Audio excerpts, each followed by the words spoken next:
Paint colour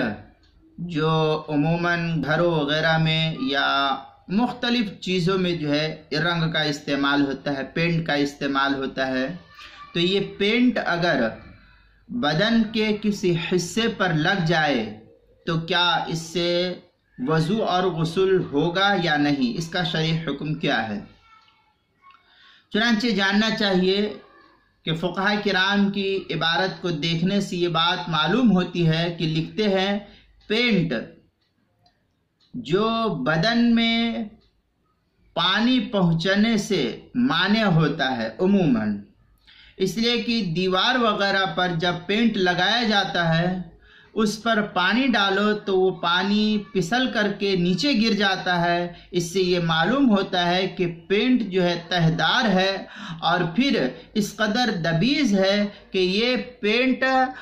پانی کو اندر تک پہنچنے سے مانع ہوتا ہے، یہ پینٹ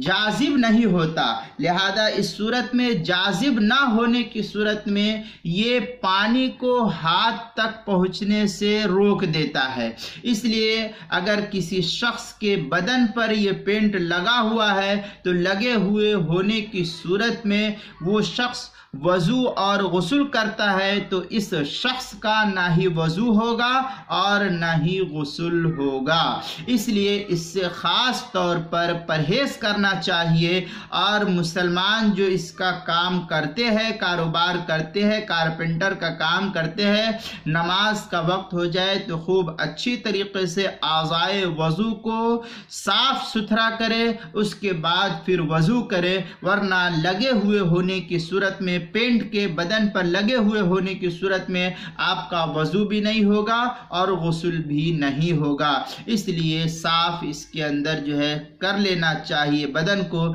تاکہ جو ہے ہمارا وضو اور غسل صحیح ہو جائے۔ در مختار کے اندر عبارت ہے وقیل ان سلبا منع وهو الاصح، یہ عبارت جو ہے در مختار زکریا بک ڈیپو دیوبند کا چھپا ہوا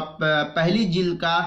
در مختار کی پہلی جلد، زکریا بک ڈیپو دیوبند کا ہندی نسخہ، اس کی پہلی جلد 289 صفحے پر اس کو نقل کیا ہے۔ کتاب المسائل کی پہلی جلد صفحہ 145 پر بھی اس کو نقل کیا ہے، وہاں بھی تفصیل دیکھ سکتے ہیں۔ لہذا اگر کسی شخص کے بدن پر یہ پینٹ لگا ہوا ہے تو وضو اور غسل نہیں ہوگا۔